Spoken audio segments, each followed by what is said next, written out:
Hello friends, ಹೇಗಿದ್ದೀರಾ? ಎಲ್ಲರೂ ಆರಾಮಿದ್ದೀರಾ ಅಂದ್ಕೋತೀನಿ. ನನ್ನ ಇವತ್ತಿನ ವ್ಲಾಗ್ನಲ್ಲಿ ಮಾರ್ನಿಂಗ್ ಟಿಫನ್ಗೆ ಅಕ್ಕಿ ರೊಟ್ಟಿ ಜೊತೆಗೆ ಕಾಂಬಿನೇಷನ್ ಆಗಿ ತುಪ್ಪಿರಕಾಯಿ ಪಲ್ಯನ ಮಾಡಿದ್ದೀನಿ. ಹಾಗೆಯೇ ಒಂದು ಬ್ಲೌಸ್ ಸ್ಟಿಚಿಂಗ್ ಮಾಡಿಕೊಂಡೆ. ಸೊ ಎರಡು ಯಾವ ರೀತಿ ಬಂದಿದೆ ಅನ್ನೋದನ್ನು ಇವತ್ತು ನಿಮ್ಮ ಜೊತೆ ಶೇರ್ ಮಾಡ್ತೀನಿ. ಅದಕ್ಕಿಂತ ಮುಂಚೆ ಯಾರು ನನ್ನ ವ್ಲಾಗ್ನ ಫಸ್ಟ್ ಟೈಮ್ ನೋಡ್ತಿದ್ರೆ ವಿಡಿಯೋನ ಲೈಕ್ ಮಾಡಿ ಮತ್ತು ಸಬ್ಸ್ಕ್ರೈಬ್ ಮಾಡಿ ಅಂತ ಹೇಳ್ತಾ ನನ್ನ ಇವತ್ತಿನ ವ್ಲಾಗ್ನ ಶುರು ಮಾಡ್ತಾಯಿದ್ದೀನಿ. ಸೊ ವೆಲ್ಕಮ್ ಟು ಸ್ವೀಕೃತಿ. ತುಪ್ಪಿರೆಕಾಯಿ ಅಂತಂದ್ಬಿಟ್ರೆ ಕಾಮನ್ನಾಗಿ ಎಲ್ಲ ಕಡೆನೂ ಸಿಗಲ್ಲ. ಹಳ್ಳಿ ಕಡೆ ಅಂತೂ ಜಾಸ್ತಿ ಸಿಗುತ್ತೆ. ಯಾರೂ ಅಷ್ಟು ಹೆಸ್ರು ಕೇಳಿರಲ್ಲ. ಮೊದಲೇ ಹೆಸರಲ್ಲೇ ಇರೋ ಥರ ಹೀರೆಕಾಯಿ ಥರನೇ ಟೇಸ್ಟ್ ಇರುತ್ತೆ, ತುಂಬಾ ಚೆನ್ನಾಗಿರುತ್ತೆ. ಹಳ್ಳಿಗಳಲ್ಲಿ ಹಿತ್ತಲುಗಳಲ್ಲಂತೂ ಅವಾಗೆಲ್ಲ ಕಾಮನ್ನಾಗಿ ತುಪ್ಪಿರೆಕಾಯಿದು ಬಳ್ಳಿನ ಹಾಕ್ಕೋತಾ ಇದ್ದರು. ಸೊ ನಾನು ನಮ್ಮೂರಲ್ಲಿ ನಮ್ಮ ಮನೇಲಿ ಹಾಕಿದ್ರು.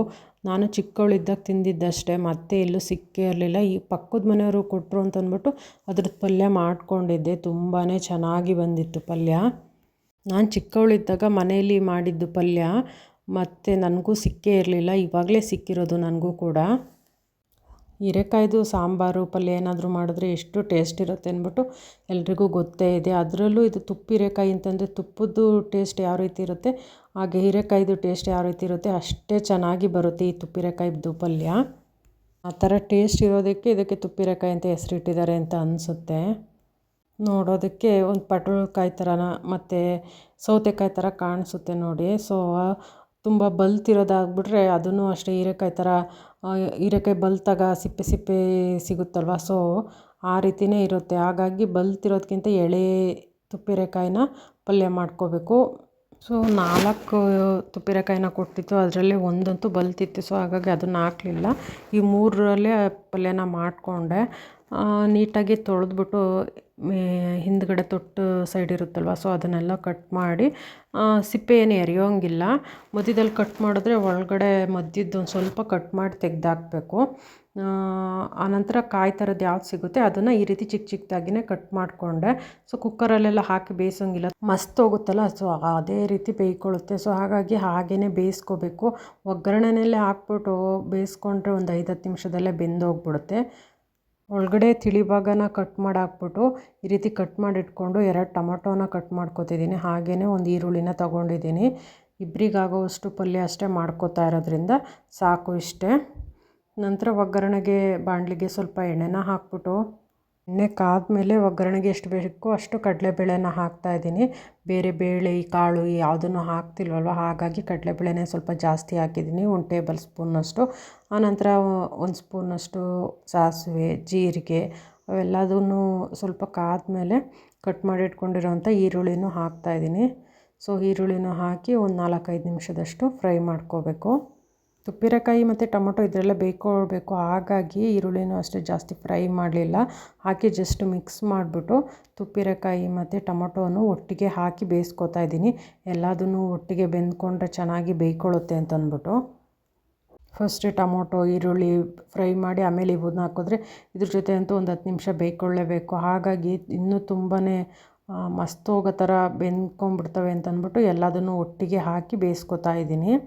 ಸೊ ಒಗ್ಗರಣೆ ಒಳಗೆ ನೀಟಾಗಿ ಎಲ್ಲ ಮಿಕ್ಸ್ ಮಾಡಿ ರುಚಿಗೆ ಎಷ್ಟು ಬೇಕೋ ಅಷ್ಟು ಉಪ್ಪನ್ನು ಹಾಕಿ ಅದನ್ನು ಅಷ್ಟೇ ನೀಟಾಗಿ ಮಿಕ್ಸ್ ಮಾಡಿ ಮುಚ್ಚಳನ ಮುಚ್ಚಿಟ್ರೆ ಸಾಕು, ಒಂದು 10 ನಿಮಿಷದಲ್ಲಿ ಬೇಯ್ಕೊಳ್ಳುತ್ತೆ. ಎಳೆ ತುಪ್ಪಿರೆಕಾಯಿ ಆಗಿರೋದ್ರಿಂದ ಜಾಸ್ತಿ ಟೈಮ್ ಏನು ಬೇಕಾಗಲ್ಲ, ಬೇಗನೆ ಬೇಯ್ಕೊಳ್ತವೆ. ಮಾಮೂಲಿಯಾಗಿ ನಾವು ತರಕಾರಿಗಳ್ನ ತಂದು ಪಲ್ಯಗಳು ಮಾಡ್ಕೋತಿರ್ತೀವಿ, ಬಟ್ ಈ ಥರದ್ದೆಲ್ಲ ಹಳ್ಳಿಗಳ ಸೈಡು ಸಿಗೋವಂಥ ತರಕಾರಿನ ಬಳಸೋದು ತುಂಬಾ ಅಪರೂಪ ಆಗೋಗ್ಬಿಟ್ಟಿದೆ. ಇವುಗಳಲ್ಲೂ ಬೇರೆ ತರಕಾರಿ ಅಷ್ಟೇ ವಿಟಮಿನ್ಸ್ ಎಲ್ಲ ಸಿಗುತ್ತೆ. ಬೇರೆ ತರಕಾರಿಗಳ್ನ ಗೊಬ್ಬರ ಔಷಧಿ ಹಾಕಿ ಬೆಳೆಸಿರ್ತಾರೆ, ಬಟ್ ಇದು ಈ ಥರದವೆಲ್ಲ ಹಿತ್ತಲಲ್ಲಿ ಬೆಳೆಯೋದ್ರಿಂದ ಜಾಸ್ತಿ ಇದಕ್ಕೆ ಯಾವುದೇ ರೀತಿ ಗೊಬ್ಬರ ಔಷಧಿ ಯಾವುದನ್ನು ಹಾಕಿರಲ್ಲ. ನ್ಯಾಚುರಲ್ಲಾಗಿ ಮಣ್ಣಿನ ಫಲವತ್ತತೆಗೆ ಕರೆಕ್ಟಾಗಿ ಬೆಳೆದಿರ್ತವೆ ಇವೆಲ್ಲ. ಸೊ ಹಾಗಾಗಿ ಇದರಲ್ಲೇ ಬೇರೆ ತರಕಾರಿಗಳಿಗೆ ಹೋಲಿಸಿದ್ರೆ ಇದರಲ್ಲೇ ಜಾಸ್ತಿ ವಿಟಮಿನ್ಸ್ ಎಲ್ಲ ಸಿಗೋದು. ಮುಚ್ಚಳನ ಮುಚ್ಚಿ ಇಟ್ಟಿದ್ದರಿಂದ ಹೀರೆಕಾಯಲ್ಲಿರೋ ನೀರಿನಂಶ ಎಲ್ಲ ಬಿಟ್ಕೊಂಡು ಚೆನ್ನಾಗಿ ಬೇಯ್ಕೊಳ್ತಿದೆ. ಸೊ ಇದಕ್ಕೆ ಸ್ವಲ್ಪ ಕಾಯಿ ತುರಿ, ಹಾಗೆಯೇ ಸ್ವಲ್ಪ ಕೊತ್ತಂಬರಿ, ಹಾಗೆಯೇ ಪಲ್ಯಕ್ಕೆ ಎಷ್ಟು ಬೇಕೋ ಅಷ್ಟು ಸಾಂಬಾರು ಪೌಡರು ಮತ್ತು ಖಾರಕ್ಕೆ ಎಷ್ಟು ಬೇಕೋ ಅಷ್ಟು ಖಾರದ ಪುಡಿನ ಹಾಕ್ತಾಯಿದ್ದೀನಿ. ಪಲ್ಯ ಸ್ವಲ್ಪ ಗಟ್ಟಿ ಬೇಕು ಅಂದರೆ ನೀರೇನು ಹಾಕೋದು ಬೇಡ, ಬಟ್ ಸ್ವಲ್ಪ ತೆಳುವಾಗಿರಲಿ ಅಂತಂದರೆ ಅದು ಅಳತೆಗೆ ಎಷ್ಟು ಬೇಕೋ ಅಷ್ಟು ನೀರನ್ನ ಹಾಕ್ಕೊಂಡು ಪಲ್ಯನ ಸ್ವಲ್ಪ ತೆಳುವಾಗಿ ಮಾಡ್ಕೋಬಹುದು. ಬೇಕಿದ್ರೆ ಡ್ರೈ ಪಲ್ಯ ಥರನೂ ಮಾಡ್ಕೋಬೋದು. ಇಲ್ಲ ಸ್ವಲ್ಪ ರಸಪಲ್ಯ ಥರ ಬೇಕು ಅಂದರೆ ಇದಕ್ಕೇ ಸ್ವಲ್ಪ ನೀರನ್ನ ಹಾಕಿ ಕುದಿಸ್ಕೊಂಡ್ರೆ ರಸಪಲ್ಯ ಥರನೇ ರೆಡಿ ಆಗುತ್ತೆ. ಟೇಸ್ಟ್ ಅಂತೂ ಅಲ್ಟಿಮೇಟ್ ಅಂತಲೇ ಹೇಳ್ಬೋದು. ಇದನ್ನು ರೊಟ್ಟಿ, ಚಪಾತಿ, ದೋಸೆ, ಪೂರಿ ಜೊತೆಗಂತೂ ಸೂಪರ್ ಕಾಂಬಿನೇಷನ್ ಅಂತಲೇ ಹೇಳ್ಬೋದು. ತುಪ್ಪೇರೆಕಾಯಿ ಸಿಕ್ಕಿದ್ರಂತೂ ಖಂಡಿತವಾಗಿ ಯಾರೂ ಮಿಸ್ ಮಾಡ್ಕೋಬೇಡಿ. ಯಾಕಂದರೆ ತುಂಬಾ ನ್ಯಾಚುರಲ್ ಆಗಿ ಹಳ್ಳಿಗಳಲ್ಲಿ ಹಿತ್ತಲಲ್ಲಿ ಬೆಳೆಯುವಂಥದ್ದು ಇದು. ಮನೆ ಅಕ್ಕಪಕ್ಕ ಜಾಗ ಇದ್ದರೆ ಅಥವಾ RCC ಮೇಲ್ಗಡೆ ಗಾರ್ಡನಿಂಗ್ ಏನಾದರೂ ಮಾಡಿಕೊಂಡು ಈ ಥರ ತರಕಾರಿನ ಬೆಳ್ಕೊಂಡು ನಾವೇ ಉಪಯೋಗಿಸೋದು ತುಂಬಾ ಒಳ್ಳೆಯದು. ಇವಾಗಂತೂ ಎಲ್ಲ ತರಕಾರಿಗಳಿಗೂ ತುಂಬಾ ಸ್ಪ್ರೇ ಮಾಡ್ತಿರ್ತಾರೆ, ಗೊಬ್ಬರ ಎಲ್ಲ ಜಾಸ್ತಿ ಹಾಕಿರ್ತಾರೆ ಬೇಗ ಬರಲಿ ಬೆಳೆ ಅಂತ ಅಂದ್ಬಿಟ್ಟು. ಸೊ ಅವೆಲ್ಲ ನಮ್ಮ ಆರೋಗ್ಯಕ್ಕೆ ತುಂಬಾ ಎಫೆಕ್ಟ್ ಮಾಡುತ್ತೆ. ಎಲ್ಲದನ್ನು ನ್ಯಾಚುರಲಾಗಿ ಬೆಳ್ಕೊತೀವಿ ಅಂತಂದರೆ ಆಗಲ್ಲ. ಆದಷ್ಟು ಎಷ್ಟಾಗುತ್ತೋ ಅಷ್ಟನ್ನು ಟ್ರೈ ಮಾಡೋದು ತುಂಬಾ ಒಳ್ಳೆಯದು. ಸ್ಯಾರೀಸ್ ಎಲ್ಲ ತುಂಬಾ ಇತ್ತು, ಬ್ಲೌಸ್ ಸ್ಟಿಚ್ ಮಾಡ್ಕೊಳ್ಳೋಣ ಅಂತ ಅಂದ್ಬಿಟ್ಟು ಎಲ್ಲನೂ ತೆಗೆದಿಟ್ಕೋತಾ ಇದ್ದೀನಿ. ಸೊ ಈ ಬ್ಲೌಸನ್ನು ಫ್ರಂಟ್ ಡೀಪ್ ನೆಕ್ಕು, ಬ್ಯಾಕ್ ಬೋಟ್ ನೆಕ್ ಟೈಪಲ್ಲಿ ಸ್ಟಿಚ್ ಮಾಡ್ಕೊಳ್ಳೋಣ ಅಂದ್ಕೊಂಡಿದ್ದೀನಿ. ಇವಾಗೆಲ್ಲ ಬ್ಲೌಸ್ಗಳು ಇದೇ ಥರ ಸ್ಟಿಚ್ ಮಾಡ್ಕೊಳ್ಳೋದು ಕಾಮನಾಗಿ ಎಲ್ಲರೂ. ಸೊ ಈ ಥರದ್ದೇ ಬ್ಲೌಸ್ಗಳು ನಾನು ಜಾಸ್ತಿ ಸ್ಟಿಚ್ ಮಾಡ್ಕೊಳ್ಳೋದು. ಮಾಮೂಲಿ ಬ್ಲೌಸ್ಗಳಲ್ಲಿ ಸ್ವಲ್ಪ ಭುಜ ಎಳೆಯೋದು ಆ ಥರದ್ದು ಪ್ರಾಬ್ಲಮ್ಸ್ ಇರುತ್ತಲ್ವ. ಸೊ ಈ ಥರ ಬ್ಲೌಸ್ ಸ್ಟಿಚ್ ಮಾಡ್ಕೊಂಡ್ರೆ ಪರ್ಫೆಕ್ಟಾಗಿ ಕೂರುತ್ತವೆ ಬ್ಲೌಸ್ಗಳು, ಯಾವುದೇ ರಿಂಕಲ್ಸ್ ಆಗ್ದಲೇ. ಸೊ ಹಾಗಾಗಿ ಜಾಸ್ತಿ ಇದರಲ್ಲೇ ಮಾಡ್ಕೊಳ್ಳೋದು. ಮೊದಲಿಗೆ ಅಗಲನ ನಮ್ಮ ಬ್ಲೌಸಿನ ಅಳತೆಗೆ ಎಷ್ಟು ಬೇಕೋ ಅಷ್ಟನ್ನೇ ತಗೋಬೇಕು, ಇದಕ್ಕೇನು ಎಕ್ಸ್ಟ್ರಾ ಏನಿಲ್ಲ.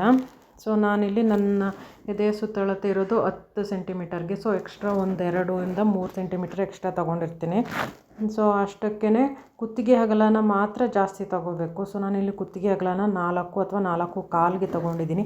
ನನ್ನ ಮೆಜರ್ಮೆಂಟ್ ಯಾವ ರೀತಿ ಇರುತ್ತೆ ಆ ರೀತಿ ತೊಗೊಂಡಿದ್ದೀನಿ. ಸೊ ಬೋಟ್ಗೆ ನನಗೆ 4 ಬೇಕು. ಸೊ ಹಾಗಾಗಿ 4 ಸೆಂಟಿಮೀಟರ್ಗೆ ಮಾರ್ಕ್ ಮಾಡಿಕೊಂಡು ಭುಜನ ಅಷ್ಟೇ ಮಾಮೂಲಿಯಾಗಿ 3 ಸೆಂಟಿಮೀಟರ್, ಎಲ್ಲ ಬ್ಲೌಸ್ಗೂ 3 ಸೆಂಟಿಮೀಟರೇ ಇಟ್ಕೊಳ್ಳೋದು. ಸೊ 3 ಅಥವಾ 3.25ಗೆ ಭುಜನ ಇಟ್ಕೊಂಡು ಕಂಕುಳನ 5.25ನ ತೊಗೊಂಡಿದ್ದೀನಿ. ಸೊ ಎದೆಯ ಸುತ್ತಳತೆ ಎಷ್ಟು 10 ಬೇಕು.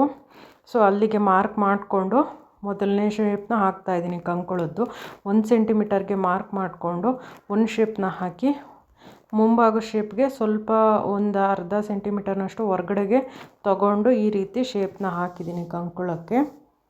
ಕುತ್ತಿಗೆ ಅಗಲದ್ದು ಮತ್ತು ಭುಜದ್ದು ಒಂದು ಸ್ವಲ್ಪ ಡಿಫ್ರೆಂಟ್ ಬರುತ್ತೆ ಅನ್ನೋದು ಬಿಟ್ಟರೆ ಇನ್ನೆಲ್ಲ ಶೇಪು ಒಂದೇ ಥರ ಹಾಕಬೇಕು. ಕೆಳಗಡೆ ಪಟ್ಟಿನೂ ಅಷ್ಟೇ 4 ಸೆಂಟಿಮೀಟರು ಮತ್ತು 3 ಸೆಂಟಿಮೀಟರ್ಗೆ ಮಾರ್ಕ್ ಮಾಡಿ ಪಟ್ಟಿನ ಶೇಪ್ ಹಾಕಿದ್ದೀನಿ. ಕರೆಕ್ಟು ಸೆಂಟರಿಗೆ ಮಾರ್ಕ್ ಮಾಡಿಕೊಂಡು ಮಧ್ಯದ ಪಾಯಿಂಟ್ಗಳಿಗೆ ಮಾರ್ಕ್ನ ಮಾಡ್ಕೋಬೇಕು.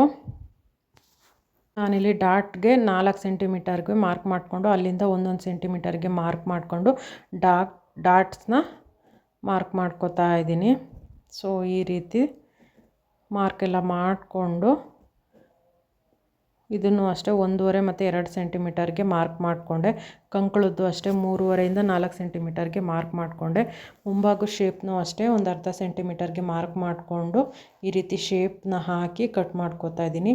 ಅಗಲನ ಎಕ್ಸ್ಟ್ರಾ ಬಟ್ಟೆ ತೊಗೋಬೇಕು ಆ ರೀತಿ ಏನಿಲ್ಲ. ಮಾಮೂಲಿ ಬ್ಲೌಸ್ಗೆ ಎಷ್ಟು ಅಗಲದ್ದು ಪೀಸ್ ತೊಗೋತೀವಿ ಅದೇ ಪೀಸ್ಗೆ ಕುತ್ತಿಗೆ ಅಗಲದ್ದು ಮತ್ತು ಭುಜದ್ದು ಸ್ವಲ್ಪ ಜಾಸ್ತಿ ತೊಗೊಂಡು ಕಟ್ ಮಾಡಬೇಕು. ಅಷ್ಟನ್ನು ಬಿಟ್ಟರೆ ಇನ್ನೆಲ್ಲ ಅಳತೆನೂ ಕಾಮನ್ನಾಗಿ ಯಾವ ರೀತಿ ಮಾಡ್ಕೋತೀವಿ ಅದೇ ರೀತಿ ಇರುತ್ತೆ ಮುಂಭಾಗದ ಪೀಸ್ಗೆ. ಸೊ ಹಿಂಭಾಗದಕ್ಕೆ ಸ್ವಲ್ಪ ಚೇಂಜ್ ಮಾಡ್ಕೋಬೇಕು. ಸೊ ನಾನು ಮಾರ್ಕ್ ಯಾವ ರೀತಿ ಮಾಡ್ಕೊಂಡಿದ್ದೀನಿ ಅದೇ ರೀತಿ ಬ್ಲೌಸನ್ನು ಕಟ್ ಮಾಡ್ಕೋತಾ ಇದ್ದೀನಿ. ಸೊ ಮುಂಭಾಗದ ಪೀಸನ್ನು ಕಂಕುಳದ್ದು 2ನೇ ಮುಂಭಾಗ ಶೇಪ್ ಇರುತ್ತಲ್ವ, ಸೊ ಅದರದ್ದು ಎಕ್ಸ್ಟ್ರಾ ಒಂದು ಅರ್ಧ ಸೆಂಟಿಮೀಟರ್ಗೆ ಎಕ್ಸ್ಟ್ರಾ ಕಟ್ ಮಾಡಿಕೊಂಡು ಹಾಗೆಯೇ ಇಲ್ಲಿ ಜಾಯಿಂಟ್ ಇರುತ್ತಲ್ವ ಅದನ್ನು ಓಪನ್ ಮಾಡಿ ಸೊ ಒಂದು ಸೈಡಿಗೆ ಮಾರ್ಕ್ ಮಾಡಿರ್ತೀವಿ. ಸೊ ಅದನ್ನು ಮಡಿಸ್ಬಿಟ್ಟು ಈ ರೀತಿ ಮಾಡ್ಕೊಂಡಾಗ ಅದೇ ಪ್ರಿಂಟ್ ಬರುತ್ತೆ. ಮತ್ತು ಅದ್ರ ಮೇಲೆ ಮಾರ್ಕ್ ಮಾಡಿಕೊಂಡ್ರೆ ಆಯಿತು ಅಷ್ಟೇ, ತುಂಬಾ ಈಸಿಯಾಗಿ ಮಾಡ್ಕೋಬೋದು. ಆನಂತರ ಈಗ ಬ್ಯಾಕ್ ಶೇಪ್ದು ಮಾರ್ಕ್ ಮಾಡ್ಕೋತಾ ಇದ್ದೀನಿ. ಬ್ಯಾಕ್ ಶೇಪ್ಗೆ ಬೋಟ್ ನೆಕ್ಕಿಗೆ ಯಾವ ರೀತಿ 4 ಸೆಂಟಿಮೀಟರ್ಗೆ ಮಾರ್ಕ್ ಮಾಡಿರ್ತೀವಿ ಸೊ ಅದೇ 4 ಸೆಂಟಿಮೀಟರ್ಗೆ ಮಾರ್ಕ್ನ ಮಾಡಿ ಬ್ಯಾಕ್ನ ಶೇಪ್ನ ತೆಗಿಬೇಕು. ಸೊ ಇದು ಸ್ಲೀವ್ಗೆ ಉಳಿದಿರೋ ಬಟ್ಟೆನಲ್ಲಿ ಸ್ಲೀವ್ನ ಮಾಡಿಕೊಂಡು ಕಟ್ ಮಾಡಿಕೊಂಡೆ. ಸೊ ನಾನಿಲ್ಲಿ ಈ ರೀತಿ ಮಾವಿನಕಾಯಿ ಶೇಪಲ್ಲಿ ಮಾವಿನಕಾಯಿ ಡಿಸೈನ್ನಲ್ಲಿ ಮಾಡ್ಕೊಳ್ಳೋಣ ಅಂತಂದ್ಬಿಟ್ಟು ಆ ಥರದ್ದು ಕ್ಯಾನ್ವಾಸಲ್ಲಿ ಮಾರ್ಕ್ ಮಾಡಿ ಡಿಸೈನ್ ಮಾಡಿ ಬಿಟ್ಟಿದ್ದೀನಿ. ಸೊ ಎಷ್ಟೊಂದು ಬ್ಲೌಸ್ಗಳಿಗೆಲ್ಲ ಎಲ್ಲ ಥರದ್ದು ಶೇಪಲ್ಲಿ ಬ್ಲೌಸ್ನ ಸ್ಟಿಚ್ ಮಾಡ್ಕೊಂಡಿದ್ದೀನಿ. ಹಾಗಾಗಿ ಇದೊಂಥರ ಡಿಸೈನ್ ಒಂದು ಸಲ ಟ್ರೈ ಮಾಡೋಣ ಅಂತಂದ್ಬಿಟ್ಟು ನೋಡಿ ಯೂಟ್ಯೂಬಲ್ಲೆಲ್ಲ ತುಂಬಾ ಸರ್ಚ್ ಮಾಡಿದೆ. ಹೆಚ್ಚು ಕಡಿಮೆ ಎಲ್ಲ ಡಿಸೈನ್ಸು ಸ್ಟಿಚ್ ಮಾಡ್ಕೊಂಡಿದ್ದೀನಿ. ಹಾಗಾಗಿ ಇದೊಂದು ಟ್ರೈ ಮಾಡೋಣ ಅಂತಂದ್ಬಿಟ್ಟು ಕ್ಯಾನ್ವಾಸಿಗೆ ಈ ರೀತಿ ಮಾರ್ಕ್ ಮಾಡಿ ಕ್ಯಾನ್ವಾಸ್ನ ಕಟ್ ಮಾಡ್ಕೋತಾ ಇದ್ದೀನಿ. ಬೇರೆ ಡಿಸೈನ್ಗಳ ಥರ ಎರಡು ಸೈಡು ಒಂದೇ ಥರ ಬರೋ ಡಿಸೈನ್ಗಳಾಗಿದ್ದರೆ ಈ ರೀತಿ ಕಟ್ ಮಾಡ್ಕೊಳಕ್ಕೆ ಆಗ್ತಾ ಇರಲಿಲ್ಲ. ಬಟ್ ಇದು ಒಂದು ಸೈಡೇ ಬೇರೆ ಡಿಸೈನು, ಇನ್ನೊಂದು ಸೈಡ್ಗೆ ಬೇರೆ ಡಿಸೈನ್ ಇರೋದ್ರಿಂದ ಈ ರೀತಿ ಓಪನ್ ಆಗಿ ಕಟ್ ಮಾಡ್ಕೋಬೇಕು. ಎರಡು ಫೋಲ್ಡ್ ಮಾಡಿ ಮಾರ್ಕ್ ಮಾಡ್ಕೊಳ್ಳೋಂಗಿಲ್ಲ. ಈ ರೀತಿ ಓಪನ್ ಪೇಜನ್ನ ತೆಗೆದುಬಿಟ್ಟು ಅಗಲ ಎಷ್ಟು ಬೇಕು ನೋಡಿ, ಉದ್ದ ಎಷ್ಟು ಬೇಕು ನೋಡಿ, ನಮಗೆ ಯಾವ ರೀತಿ ಡಿಸೈನ್ ಬೇಕೋ ಅದನ್ನು ಡಿಸೈನ್ ಮಾರ್ಕ್ ಮಾಡಿಕೊಂಡು ಈ ರೀತಿ ಕಟ್ ಮಾಡ್ಕೋಬೇಕು ಈ ಕ್ಯಾನ್ವಾಸ್ನ. ಯಾಕೆಂದರೆ ಇದು ಎರಡೂ ಸೈಡು ಒಂದೇ ಥರ ಡಿಸೈನ್ ಇದ್ದಿದ್ದರೆ ಫೋಲ್ಡ್ ಮಾಡಿ ಕಟ್ ಮಾಡ್ಬೋದಿತ್ತು. ಬಟ್ ಇದು ಒಂದು ಸೈಡು ಒಂಥರ ಡಿಸೈನ್, ಇನ್ನೊಂದು ಕಡೆ ಇನ್ನೊಂದು ಥರ ಡಿಸೈನ್ ಇರೋದ್ರಿಂದ ಈ ರೀತಿ ಓಪನ್ ಆಗಿಯೇ ನಾವು ಈ ಡಿಸೈನ ಹಾಕಿ ಕಟ್ ಮಾಡ್ಕೋಬೇಕು. ಈ ಡಿಸೈನ್ ಸ್ಟಿಚ್ ಮಾಡ್ಕೊಳ್ಳೋದು, ಕ್ಯಾನ್ವಾಸ್ ಎಲ್ಲ ಕಟ್ ಮಾಡ್ಕೊಳ್ಳೋದು ಸ್ವಲ್ಪ ಟಫ್ ಅಂತಲೇ ಹೇಳ್ಬೋದು. ಏಕೆಂದರೆ ಬ್ಲೌಸ್ಗೆ ಹಾಕಿದಾಗ ಬೇರೆ ಸೈಡ್ಗೆ ಹೋಗ್ಬಿಟ್ಟಿರುತ್ತೆ ಈ ಮಾವಿನಕಾಯಿ ಡಿಸೈನು. ಹಾಗಾಗಿ ಸ್ವಲ್ಪ ನಿಧಾನಕ್ಕೆ ತಾಳ್ಮೆಯಿಂದನೇ ಇದನ್ನು ಸ್ಟಿಚ್ ಮಾಡ್ಕೋಬೇಕು. ಸೊ ಲೈನಿಂಗ್ ಪೀಸ್ಗೆ ಈ ರೀತಿ ಪಿನ್ ಮಾಡಿಕೊಂಡು ಕ್ಯಾನ್ವಾಸ್ನ ರೆಡಿ ಮಾಡ್ಕೋತಾ ಇದ್ದೀನಿ. ಬ್ಲೌಸ್ಗಳನ್ನ ಸ್ಟಿಚ್ ಮಾಡ್ಕೋಬೇಕು ಅಂತಂದರೆ ಯಾವ ಡಿಸೈನ್ ಇಡೋದು ಅಂತಂದ್ಬಿಟ್ಟು ಯೋಚನೆ ಹೋಗುತ್ತೆ. ಸೊ ಹಾಗಾಗಿ ಯೂಟ್ಯೂಬಲ್ಲಿ ನೋಡುವಾಗ ಗೂಗಲಲ್ಲಿ ಯಾವ್ದಾದ್ರು ಡಿಸೈನ್ ಇಷ್ಟ ಆಗಿದ್ದರೆ ಅವಾಗಲೇ ಸೇವ್ ಮಾಡಿ ಇಟ್ಕೊಂಡಿರ್ತೀನಿ. ಕಾಟನ್ ಬ್ಲೌಸ್ ಪೀಸ್ಗಳು ಈ ಥರದ್ದಾದರೆ ಸ್ಟಿಫಾಗಿ ಕೂರುತ್ತೆ, ಯಾವ ಥರ ಡಿಸೈನ್ ಬೇಕಾದರೂ ಮಾಡ್ಕೋಬೋದು. ಬಟ್ ಕೆಲವೊಂದು ಬ್ಲೌಸ್ಗಳಂತೂ ತುಂಬಾ ಜಾರ್ತಿರುತ್ತೆ, ಆ ಥರದವಕ್ಕೆಲ್ಲ ಡಿಸೈನ್ ಮಾಡೋದು ಕಷ್ಟ. ಮತ್ತು ಈ ಸೀರೆನೂ ಅಷ್ಟೇ ಆನ್ಲೈನಲ್ಲಿ ತರಿಸ್ಕೊಂಡಿದ್ದು. ಬಟ್ ತುಂಬಾ ದಾರ ಬಿಡ್ತಿತ್ತು. ತಂದ ಮೇಲೇ ಗೊತ್ತಾಗಿದ್ದು ಇದ್ರದ್ದು ಬಂಡವಾಳ. ಬಟ್ ಮತ್ತೆ ರಿಟರ್ನ್ ಏನಕ್ಕೆ ಮಾಡಲಿ ಅಂತಂದ್ಬಿಟ್ಟು ಸುಮ್ಮನಾದೆ. ಸ್ಯಾರಿ ಚೆನ್ನಾಗಿದೆ, ಕಲ್ಲರ್ ಇಷ್ಟ ಆಯಿತು ಅಂದ್ಬಿಟ್ಟು ಬುಕ್ ಮಾಡಿದ್ದು. ಬಟ್ ತುಂಬಾ ದಾರ ಬಿಟ್ಕೊಂಡಿರುತ್ತೆ. ಹಾಗಾಗಿ ಫಾಲೆಲ್ಲ ಹಾಕ್ಬಿಟ್ಟು ನೀಟಾಗಿ ಇಟ್ಟಿದ್ದೀನಿ. ತುಂಬ ಜಾಸ್ತಿ ರಫ್ಯೂಸ್ ಎಲ್ಲ ಮಾಡೋಂಗಿಲ್ಲ ಈ ಸ್ಯಾರಿ ಅನಿಸುತ್ತೆ. ಸ್ಯಾರಿ ಕ್ಲಾತೇ ಸ್ವಲ್ಪ ಡಿಫ್ರೆಂಟ್ ಆಗಿದೆ. ಈ ಕಡೆ ಕಾಟನ್ನು ಅಲ್ಲ, ಈ ಕಡೆ ಸಿಂಥೆಟಿಕ್ಕು ಅಲ್ಲ, ಎಲ್ಲ ಮಿಕ್ಸ್, ಸಿಂಥೆಟಿಕ್ ಕಾಟನ್ ಮಿಕ್ಸ್ ಅನಿಸುತ್ತೆ. ಬ್ಲೌಸು ಅಷ್ಟೇ ತುಂಬ ಟೈಟಾಗಿ ಸ್ಟಿಚ್ ಮಾಡ್ಕೊಳ್ಳೋಂಗಿಲ್ಲ, ಹಿಂಜಿ ಬಿಡುತ್ತೆ ಅನಿಸುತ್ತೆ, ಆ ರೀತಿ ಇದೆ ಕ್ಲಾತು. ಸೊ ಹಾಗಾಗಿ ಸ್ವಲ್ಪ ಲೂಸಾಗಿಯೇ ಅಳತೆಗೆ ಬ್ಲೌಸ್ನ ಸ್ಟಿಚ್ ಮಾಡಿಕೊಂಡೆ.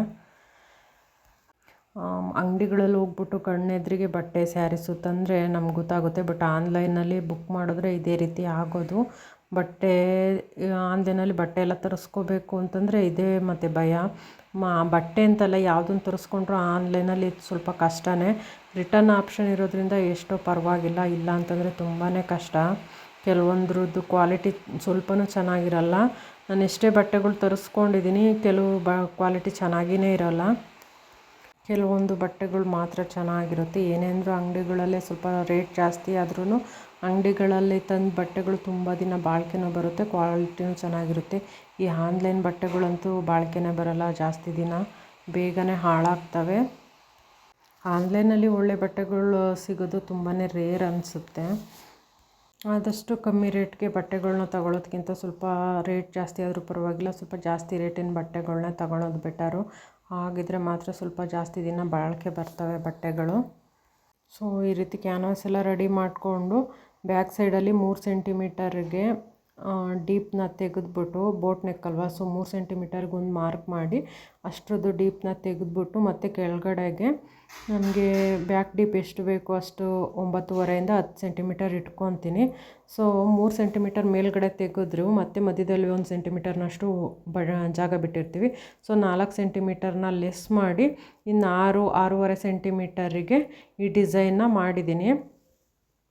ಸೊ ನೋಡಿ ಇಷ್ಟು ನೀಟಾಗಿ ಚೆನ್ನಾಗಿಯೇ ಬಂತು ಬ್ಲೌಸು. ಸೊ ಬ್ಲೌಸೆಲ್ಲ ಸ್ಟಿಚ್ ಆದಮೇಲೆ ಸಂಜೆ ಊರಿಗೆ ಹೋಗಿ ಬರೋಣ ಅಂತ ಹೋದ್ವಿ, ಫ್ರೆಂಡ್ ಮನೆಗೆ ಹೋಗಿದ್ದೆ. ಸೊ ಅವಳು ಗೋಲಿ ಬಜ್ಜಿ ಮಾಡಿದ್ಲು ಸಂಜೆ ಈವ್ನಿಂಗ್ ಸ್ನ್ಯಾಕ್ಸ್ಗೆ ಅಂದ್ಬಿಟ್ಟು. ಮೈದಾ ಹಿಟ್ಟಿಗೆ ಸ್ವಲ್ಪ ಮೊಸರು, ಸೋಡಾ, ಕೊತ್ತಂಬರಿನ ಹಾಕಿಟ್ಟು ಕಲಸಿ ಆನಂತರ 1 ಅವರ್ ಆದಮೇಲೆ ಬಜ್ಜಿನ ಬಿಟ್ಟಿದ್ಲು. ಸೊ ಬಜ್ಜಿನೂ ಅಷ್ಟೇ ತುಂಬಾ ಚೆನ್ನಾಗಿದ್ದು. ಸೊ ನನ್ನ ಇವತ್ತಿನ ವ್ಲಾಗ್ ನಿಮಗೆ ಇಷ್ಟ ಆಗಿದ್ದರೆ ವಿಡಿಯೋನ ಲೈಕ್ ಮಾಡಿ ಮತ್ತು ಸಬ್ಸ್ಕ್ರೈಬ್ ಮಾಡಿ ಅಂತ ಹೇಳ್ತಾ ನನ್ನ ಇವತ್ತಿನ ವ್ಲಾಗ್ನ ಮುಗಿಸ್ತಾ ಇದ್ದೀನಿ. Thank you.